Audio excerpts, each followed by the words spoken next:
સુધારની કોડમાં લાકડું આવે, લાકડાના છેડા હંમેશા નકામા હોય. કરવતથી થોડા છેડા કાપી નાખે, વચલું કામમાં આવે. કરવત કક્ષા ગ્રહી લઈએ, વહાલે વરવું થાય, રીત લે તું રંધાતણી, તો જીવન સરળ બની જાય. આ વૈષ્ણવ સંપ્રદાયનું કીર્તન છે. આપણા હથિયારોના નામ ઉપર તો કીર્તન છે. હથિયાર એનો અર્થઘટન કરો, સમજા જેવું છે. તો કરવતી શું કરે? છેડા કાપી નાખે. ગમે એવું લાકડું હોય ને એને છેલ્લે 2 ઇંચ તો કાઢવું જ પડે, વચ્ચેનું જ કામમાં આવે. કારણ કે છેડાઓ કાં ફાટલા હોય, કાં સડેલા હોય, કાંઈ ને કાંઈ પ્રોબ્લેમ હોય. આ કરવતનું કામ છેડા કાઢવાનું, એ નકામા છે. જીવનમાં ઉતારવા જેવું નથી. આ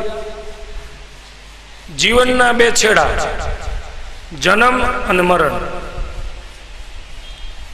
આ આપણા માટે આપણા હાથમાં છે. જન્મ આપણા હાથમાં નથી, મરણ આપણા હાથમાં નથી. તો એ પાછા આપણે નીકળ્યા છીએ જન્મ સુધારો ને મરણ સુધારો, પણ આપણા હાથમાં તો છે નહીં.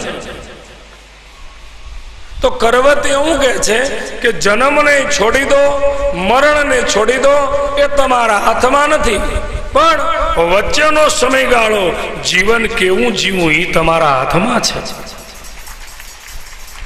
जब तू आयो जगत में जग से तुम रोय, ऐसी करनी कर चलो तुम हसो न जग रोय.